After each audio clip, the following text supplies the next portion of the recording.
Hello everyone, welcome to our YouTube channel devoted for civil services. तो उसी क्रम में आगे बढ़ते हैं। आप आज पढ़ते हैं तरलता संजाल यानी कि लिक्विडिटी ट्रैप किसको कहते हैं। तो देखिए, तरलता का मतलब पहली बात तो आपको पता होना चाहिए। तरलता का मतलब मैंने बताया था flow of money, flow of money यानी कि मुद्रा का प्रवाह। ठीक है, तो तरलता किसको कहते हैं? मुद्रा के प्रवाह को तरलता कहते हैं। ठीक है, तो मान के चलिए ये बैंक है। ठीक है, बैंक है, इसमें आरबीआई क्या करती है? पूरा का पूरा मतलब बैंकिंग सिस्टम है पूरा। ठीक है, आरबीआई ने मान के चलो कुछ सस्ती ऋण नीतियाँ बनाई। ठीक है, सस्ती जब ऋण नीतियाँ बनाएगी तो क्या होगा? बैंकिंग के पास में ज़्यादा पैसा आएगा। जैसे मान के चलो उसने सीआरआर को कम कर दिया, तब भी बैंकिंग के पास ज़्यादा पैसा आएगा। और रेपो रेट को कम कर दिया, तब भी ज़्यादा पैसा बैंकिंग के पास आएगा। अब जब पैसा बैंकिंग के पास में ज़्यादा आ गया तो बैंक क्या करती है? आगे ऋण नहीं दे रही है उनको, उपभोक्ताओं को सस्ते में। ठीक है, ऋण नहीं दे रही है, जो भी उनसे लेने वाले ऋण हैं उनको नहीं दे रही। बहुत कम या बहुत ही जानने वाले लोग, या यूँ कह लो कि जिनको भरोसा है, जिनका स्वच्छ इतिहास है कि ये पैसा हमें वापस ही 110% कर देंगे, सिर्फ उन्हीं को दे रही है, अन्यथा वो नहीं दे रही है पैसा किसी को भी। ठीक, बहुत कम गिने चुने लोगों को दे रही है। अब ऐसा क्यों कर रही है बैंक? जैसे ऐसे इसलिए मान लीजिए कि मान के चलिए अभी कोविड है। कोविड के टाइम पे कंपनियां हैं, नौकरी कंपनियां क्या है, मान के चलो भी ठप हो जाए, उनका कारोबार ना चले, तो क्या है, लोगों जो लोग उसमें नौकरी कर रहे हैं फिर वो सरवाइव कैसे कर पाएंगे? उनको सैलरी वगैरह सब कहाँ से देंगी कंपनियां? तो क्या है, उनकी नौकरी चली जाएगी। और कब किसकी जॉब चली जाए, मान के चलो उसमें से ही किसी कंपनी के पर्सन ने लोन लिया और वो ना चुका पाए, तो बैंक क्या करेगी? इसी वजह से बैंक डर की वजह से लोगों को पैसा या ऋण और भी ज़्यादा नहीं दे रही है। तो मौद्रिक नीतियों का यहाँ उद्देश्य क्या है? जो मॉनेटरी पॉलिसीज़ हैं उनका उद्देश्य क्या है? कि लोगों तक पैसा पहुँचे और लोग उपभोग करें। लोगों तक पैसा पहुँचे ताकि लोग उपभोग करें। निवेशक तक ऋण पहुँचे ताकि निवेशक क्या करें? निवेश करें। ठीक है, तो वो उद्देश्य जो था आरबीआई का या है आरबीआई का, वो इसके माध्यम से कंप्लीट नहीं हो पा रहा है। क्यों? क्योंकि बैंक क्या है, ऋण ही नहीं दे रही है बाकियों को। तो यहाँ जो पैसा है वो अर्थव्यवस्था में पहुँच नहीं पाता है, बैंकिंग सिस्टम में ही फंसकर रह जाता है। तो ऐसी स्थिति को क्या कहते हैं? तरलता संजाल कहते हैं। तरलता संजाल कहते हैं। तरलता संजाल कहते हैं ऐसी स्थिति। कब? कि बैंकिंग सिस्टम में ही पैसा रह जाए और वो आगे ना बढ़ पाए। आरबीआई तो प्रयास कर रही है कि मार्केट तक पैसा जाए, लेकिन बैंकिंग सिस्टम क्या है, उसको आगे लोगों तक नहीं पहुंचा दी, तो पैसा यहीं का यहीं रह गया। तो इसी को कहते हैं कि तरलता संजाल। इसी तरीके का हुआ था जब अमेरिका में आया था रिसेशन, तो यही कंडीशन वहाँ भी देखने को मिली थी कि कंपनियां लोगों को जॉब से निकाल रही थी, कंपनियों का लाभ प्रभावित हो रहा था। वहाँ की जो केंद्रीय बैंक है वो बैंकिंग व्यवस्था में पैसा पंप कर रही थी, ये बोलकर कि तुम लोगों को ऋण दो ताकि लोग उपभोग करें। ऐसा मतलब कह रही थी कि एक वहाँ की केंद्रीय बैंक कि हम आपको पैसा दे रहे हैं, आप उपभोग मतलब आप लोगों को ऋण दीजिए ताकि लोग उपभोग करें। लेकिन बैंकिंग सिस्टम में कोई पैसा नहीं दे रहा था। क्या लगा कि हम कैसे दे दे पैसा, इतनी वैसे भी मंदी चाहिए और पैसा तो मान के चलो हम दे दें और फिर वो किसी कारणवश वापस ना कर पाए, कुछ हो जाए। तो इस वजह से जो मैं कंडीशन पढ़ा रही हूँ यही कंडीशन अमेरिका में जब मंदी आई थी 2008 में, तो वहाँ भी ये कंडीशन देखने को मिली थी। खैर, तो मौद्रिक नीतियों में जो मॉनेटरी पॉलिसीज़ होती हैं, मतलब जो मॉनेटरी पॉलिसीज़ इनमें आरबीआई मात्रात्मक उपकरण प्रयोग करती है। इसमें जो मॉनेटरी पॉलिसीज़ हैं इसमें कौन से उपकरण यूज़ करती है? मात्रात्मक यानी कि क्वांटिटेटिव, ये इसको कहते हैं मात्रात्मक।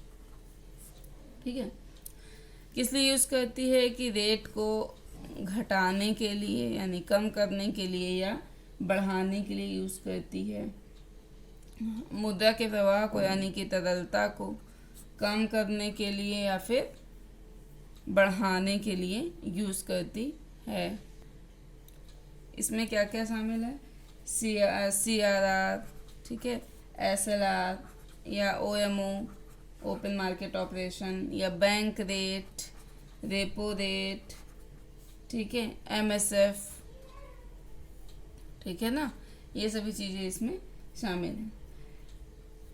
ठीक है, लेकिन कभी कभी होता क्या है कि ये जो उपकरण होते हैं, मात्रात्मक उपकरण, ये क्या हैं? ये प्रभावहीन रह जाते हैं, इनका असर नहीं दिखाई देता। कैसे नहीं दिखाई देता ये मैं समझाती हूँ कि CRR कम हुआ तो भी असर कैसे नहीं दिखाई दिया, SLR कम हुआ या बढ़ा तो भी असर कैसे नहीं दिखाई दिया, रेपो रेट बढ़ा या घटा तो भी असर नहीं दिखाई दिया, कैसे, ये भी समझाता। देखिए कैसे होता है ये चीज़। मान के चलो RBI ने CRR को कम कर दिया, कैश रिजर्व रेशियो है उसको क्या कर दिया? कम कर दिया RBI ने, ठीक है। तो बैंकों के पास इसको जब कम कर दिया तो बैंकों के पास क्या होगा? ज़्यादा पैसा चला जाएगा। बात समझ में आई ना? इसको कम कर दिया तो इसका मतलब क्या है? अब बैंकों के पास में ज़्यादा पैसा चला जाएगा। क्यों? क्योंकि कम पैसा उसको देना पड़ेगा RBI को। मैंने पिछली वीडियोस में पढ़ाया है कि CRR क्या होता है, तो पिछली वीडियो में आप जाके देख लीजिए तभी समझ में आएगा। मॉनेटरी पॉलिसीज़ की ही पिछली वीडियो है, तीसरी चौथी होगी, उसी में जाके देख लीजिएगा, ठीक है। तो कम क्या, ठीक है, बैंकों के पास क्या है? ज़्यादा पैसा अब हो गया। इसके बावजूद फिर मैंने वही बताया था, बैंक क्या कर रही हैं? लोगों को ऋण नहीं दे रही हैं, वो लोगों को ऋण नहीं दे रही। तो इसका मतलब क्या है? CRR जैसी जो मात्रात्मक नीति है हमारी, वो क्या हो गई? असफल हो गई। CRR जैसी जो मात्रात्मक नीति है हमारी, वो, ठीक है, असफल हो गई। अब मान लीजिए कि रेपो रेट, ठीक है ना, रेपो रेट जिस पर क्या करती है? बैंक ऋण लेती। RBI ने क्या किया? इसको भी मान के चलो कम कर दिया, ठीक है। तो रेपो रेट कम होने के बावजूद बैंक ने सस्ते में RBI से ऋण तो ले लिया, बैंक ने खुद तो सस्ते में RBI से ऋण ले लिया, लेकिन उपभोक्ता तक इसका लाभ नहीं पहुंचने दिया, ठीक है। उपभोक्ता तक लाभ इसका नहीं पहुंचने दिया। या हो सकता है कि RBI से सस्ते में ऋण ले लिया, RBI से सस्ते में ऋण लिया, बट उपभोक्ता को बढ़े हुए दर पर दिया। RBI से तो मान के चलो बैंक ने सस्ते में ले लिया, लेकिन जो उपभोक्ता हैं उनको बढ़े में ही दे रहे हैं। यहाँ पे जैसे थोड़ा सा कम हो गया, लेकिन यहाँ पे कोई असर नहीं दिखा रहा है, जितने में है उतने में ही दे रहे हैं। मतलब क्या है? इसका रेपो रेट में जो परिवर्तन किया गया उसका प्रभाव ही नहीं पड़ने दिया गया। बात समझ में आई? तो जो लाभ या भार है वो उपभोक्ता तक पहुंचना चाहिए, तभी तो मौद्रिक नीतियों का प्रभाव अर्थव्यवस्था में दिखेगा, वरना कैसे दिखेगा। तो नीतियां RBI जब बनाती है, नीतियां यानी कि जो हमारी मौद्रिक नीतियां RBI बनाती है, लेकिन उसे लागू कौन करेगा? बैंकिंग सिस्टम ही लागू करता है। बात ध्यान रखिए, RBI क्या करती? मौद्रिक नीतियां तो बना दी, लेकिन उसे लागू कौन कर रहा है? Banking system. तो उद्देश्य क्या होता है कि जब रेपो रेट हमारा बढ़े तो लोगों तक ऋण महंगे में पहुंचे, और जब रेपो रेट हमारा घटे तो लोगों में ऋण क्या पहुंचे? सस्ते में पहुंचे, ठीक है। तो अब अगर मान लीजिए, तो इसलिए क्या होता है? रेपो रेट को परिवर्तित किया जाता है। तो मान के चलो रेपो रेट मैंने क्या होता था? कम कर दिया, ठीक है। बैंक RBI से सस्ते में ऋण ले रही है, ले भी लेती है, तो भी क्या उपभोक्ता को सस्ते में ऋण नहीं दे रही। मैंने ये चीज़ अभी आपको ऊपर बताई। अब अगर मान के चलो कि रेपो रेट बढ़ जाए, मतलब इसका उल्टा हो जाए, अभी तक तो मैंने कम का बताया था, अब याली कंडीशन समझा रही हूँ। रेपो रेट मान के चलो बढ़ जाए तो क्या होगा? बैंकों के लिए RBI से ऋण लेना महंगा हो जाएगा। बैंक RBI से ऋण लेने में क्या होंगे? थोड़ा सा पीछे हटेंगे। क्यों? क्योंकि महंगा हो रहा है ऋण लेना। तो इसके बावजूद भी क्या होता है कि महंगे में ऋण लेकर भी बैंक आगे उपभोक्ता को क्या करती हैं, सस्ते में ही ऋण देती हैं। क्यों? ताकि वो प्रतिस्पर्धा बनी रहे। जैसे मान के चलो 5% है रेपो रेट, यहाँ पे तब वो दे रही थी बैंकों और उपभोक्ताओं को ब्याज 9%। अब मान के चलो 6% है, तो भी वो कितने में ही दे रही है, 9%। यानी कि जो ये यहाँ पे बढ़ा, इसका असर यहाँ पे नहीं दिखाई दिया। मतलब क्या है कि बैंक इस भार को अपने उपभोक्ता तक नहीं पहुंचने दे रही है, बल्कि अपने लाभ के साथ समझौता कर ले रही हैं। जो ये लाभ है उसको क्या है, उपभोक्ताओं तक नहीं पहुंचने दे रही हैं, अपने लाभ के साथ वो समझौता कर ले रही। क्यों? ताकि वो प्रतिस्पर्धा में बनी रहें, प्रतिस्पर्धा में बनी रहें। मतलब रेपो रेट में जो कटौती का प्रभाव है उसको उपभोक्ता तक नहीं पहुंचने दिया गया, या रेपो दर में जो बढ़ोतरी है उसका भी प्रभाव उपभोक्ता तक नहीं पहुंचने दिया गया। इसका मतलब क्या है कि रेपो रेट एक मात्रात्मक उपकरण है और यहाँ पे क्या है, असफल हो गया है।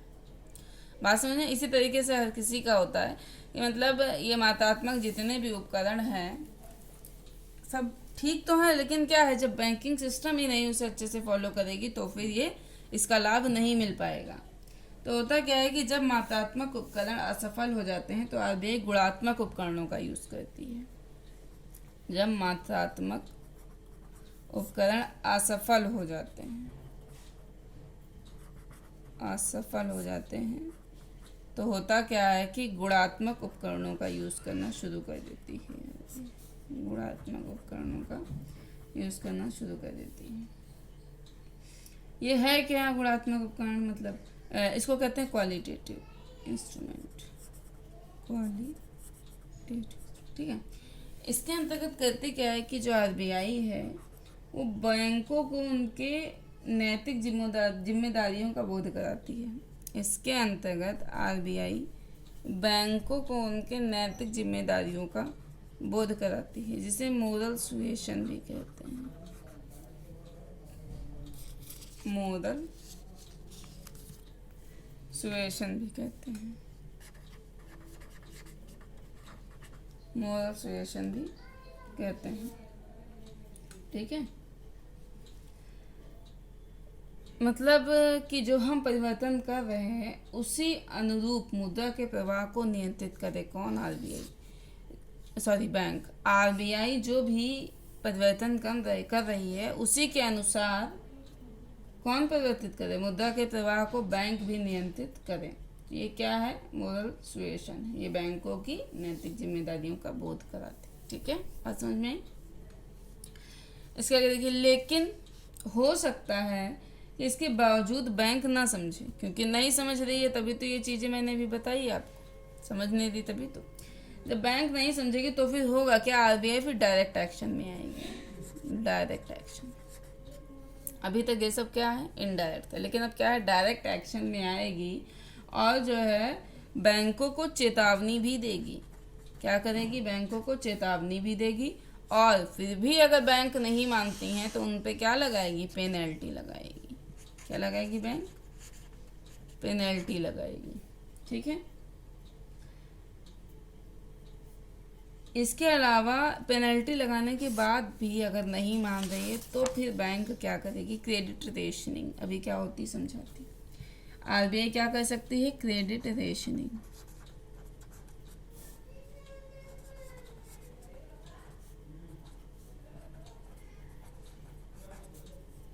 ठीक, देखोगे इसको क्रेडिट रेशनिंग ही पढ़िए। मतलब आरबीआई नियम बना देती है। आरबीआई ने नियम फिक्स ही कर दिया। अब जब बैंक नहीं मान रही है तो आरबीआई ने नियम फिक्स कर दिया। कहा कि बैंक कहती है कि बैंक पर्टिकुलर क्षेत्र में इस ब्याज दर पर और इतना ही ऋण देगी। जैसे मान के चलो बैंक ने बी क्षेत्र में या ए एरिया में, ठीक है, किस ब्याज दर पर? मान के चलो 6% ब्याज दर पर या 10% मान लो, भी मतलब मान सकते हो, मैं मान ही रही हूँ तो किसी भी तरीके से मान लो, 6 मान लो, 10 मान लो, 8, ठीक है। ए एरिया में 10% ब्याज दर पर और कितना ऋण देगी? मान के चलो 5 लाख का तक ही ऋण दे पाएगी। 5 लाख तक या 15 लाख तक ही, जितना भी सोच पाओ उतना ही ऋण दे पाएगी, देगी। तो अगर मतलब बैंक को फिर क्या करना होगा, इसी एरिया में रहकर ही ऋण देना होगा। तो अगर आप मात्रात्मक उपकरण, मौद्रिक नीतियों के अंतर्गत मात्रात्मक उपकरणों का प्रयोग नहीं कर रहे हैं, या फिर मात्रात्मक जो उपकरण है उनको सफल नहीं होने दे रहे हैं, आपका मतलब कौन, बैंक, अगर ऐसा नहीं कर रही है, उनको सफल नहीं होने दे रही है, तो आरबीआई तब ये नियम बनाती। वरना तो वो नियम बनाने के, वरना तो छोड़ रखा है बैंकों को खुला कि आप अपने हिसाब से रेट दीजिए, अपने हिसाब से एरिया डिसाइड कीजिए, अपने हिसाब से लोन भी दीजिए कि आपको कितना देना है। तो अगर क्या है, मात्रात्मक उपकरण का प्रयोग नहीं कर रही है या उनको सफल नहीं होने दे रही है, तो आरबीआई क्या करती है, फिर नियम बना देगी कि इस तरह में, कि इस एरिया में इतने % पर इतना ब्याज दर दिया जाएगा।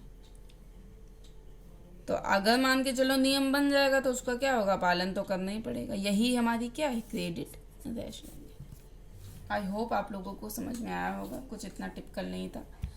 आरबीआई जब ये डिसाइड कर दे कि क्योंकि बैंक उनका पालन नहीं कर रही है जो उन्होंने नियम बनाए थे, यानी कि जो मात्रात्मक उपकरणों के माध्यम से जो आरबीआई कह रही है वो बैंकिंग सिस्टम फॉलो नहीं कर रहे हैं, तब फिर आरबीआई क्या करेगी, पर्टिकुलर एरिया में पर्टिकुलर रेट पे और पर्टिकुलर कितना ब्याज देना है सॉरी, उसको बना देगी। इस नियम के अकॉर्डिंग अब काम होगा, आरबीआई वो बैंक करेंगी। ठीक है, तो ये जब नियम बन जाता है तो इसी को कहते हैं क्या, इसका अनुपालन उसे बैंक को फिर करना ही पड़ेगा, वरना फिर पेनल्टी इम्पोज होगी, भैया तो पेनल्टी दीजिए। तो इसी को कहते हैं क्रेडिट रेशनिंग। ठीक है, इसके अलावा आरबीआई अपने गुणात्मक उपकरणों में जो मार्जिन रिक्वायरमेंट है उसको भी मॉडिफाई कर सकती है। मार्जिन रिक्वायरमेंट क्या होता है भी समझाते हैं। ठीक है, कि जैसे मान के चलो अगर बैंकों को 100 रुपये का ऋण लेना है आरबीआई से बैंक क्या करती है, ऋण लेनी है, वो प्रतिभूतियाँ गिरवी रखती हैं, हमने बताया भी था। तो मान के चलो 100 रुपये की प्रतिभूति है तो वो गिरवी रखेंगी 105 रुपये। ठीक है, ये जो 5 रुपये की जो एक्स्ट्रा वैल्यू है यही हमारा क्या है, मार्जिन रिक्वायरमेंट। क्या है, मार्जिन रिक्वायरमेंट, या इसी को हम हेयर कट भी कहते हैं, hair cut, hair cut, hair cut. ठीक है, फिर से समझ लीजिए एक बार, थोड़ा दूसरा एग्जांपल दे देते हैं कि मान के चलो कोई भी जब ऋण लेता है तो अपनी क्या रखता है, संपत्ति गिरवी रखता है। तो गिरवी जो रखी गई संपत्ति होती है उसकी वैल्यू हमेशा ऋण से ज़्यादा होगी, जो लिया गया ऋण है उससे ज़्यादा होगी। तो मान के चलो उसने 100 रुपये की क्या रखी, और ऐसा जब कोई भी ऋण होता है कि जो संपत्ति रख कर लिया गया हो तो इसे कहते हैं सिक्योर्ड लोन। ठीक है, तो मान के चलो उसने 100 रुपये की संपत्ति गिरवी रखी, लेकिन ऋण इसको कितना मिलेगा, केवल 90 रुपये ही मिलेगा। तो ये जो यहाँ पे आपको 10 रुपये का अंतर दिख रहा है यही क्या है, हेयर कट। क्या है ये अंतर दिख रहा है, क्या, हेयर कट, हेयर कट। ठीक है, और मान के चलो कि अगर वो सोना गिरवी रख रहा है तो क्या होगा, सोना जब उसने गिरवी रखा तो मान के चलो अगर 100 रुपये का सोना गिरवी रखा तो उसे ऋण कितना मिलेगा, 70। क्यों, क्योंकि इसमें क्या है, ये जो 30 रुपये, ये क्या, ये मार्जिन रिक्वायरमेंट कह लो या हेयर कट कह लो, ये इतना डिफरेंस क्यों है, क्योंकि ये रिस्की है। ठीक है, ठीक है, क्योंकि होता क्या है कि सोने का ऋण बहुत तेजी के साथ ऊपर और नीचे होता है। ठीक है, ऐसी किसी संपत्ति को जो गिरवी रख रहे हैं उसका मूल्य अगर बहुत तेजी के साथ ऊपर नीचे होता है तो उसमें क्या होता है कि हमारी जो हेयर कट होता है या फिर जो मार्जिन रिक्वायरमेंट होता है वो बहुत ज़्यादा होता है। ठीक है, आई होप आप लोगों को समझ में आ गया होगा। अगर मान के चलो कि मैंने भी हाँ इसका एग्जांपल दिया था, 100 और 70 वाला दिया था। ठीक है, मान के चलो उसने 100 का भैया गोल्ड रखा और मिला उसको कितना, 70 रुपये मिला। अब जो प्रेजेंट टाइम का गोल्ड है वो मान के चलो 50 रुपये हो गया है। ठीक है, 50 रुपीज़ हो गया, 50 रुपीज़ हो गया है। तो यहाँ पे क्या है कि जितना हमने दिया था उतने से भी कम हो गया। यहाँ आप देख रहे हैं जितना हमने दिया था उतने से भी कम हो गया है, तो इसको कहते हैं negative hair cut, negative hair hair cut. बात समझ में आ गई होगी आप लोगों को। तो हेयर कट ये कैसा है, निगेटिव हेयर कट है। तो हेयर कट या कहा गया मार्जिन रिक्वायरमेंट, ये किस पे डिपेंड कर रहा है बता सकते हैं आप लोग? गिरवी रखी गई संपत्ति पर डिपेंड कर रहा है। अगर आप सोचिए प्रतिभूति गिरवी रखते हैं तो 100 से 5 रुपए में काम चल जा रहा है, लेकिन आप संपत्ति रख रहे हैं कोई तो 10 रुपये, लेकिन आप कोई सोना रख रहे हैं तो उससे भी ज़्यादा रिस्की है, इस वजह से उसका हेयर कट ज़्यादा है। आई होप आप लोगों को समझ में आया होगा। तो आज के लिए इतना ही रखते हैं। मेरी वीडियो को लाइक शेयर एंड सब्सक्राइब जरूर करिए। जो नए लोग हैं वो मेरी वीडियो को ज़रूर सब्सक्राइब कर दें, लाइक भी कर दें, शेयर भी कर दें। लेकिन जो पुराने लोग हैं जिन्होंने सब्सक्राइब कर लिया है उनके लिए धन्यवाद। वो मेरी वीडियो को फटाफट शेयर कर दें और लाइक भी कर दें। तो ठीक है, इसके आगे अब कल कंटिन्यू होगा। Thank you.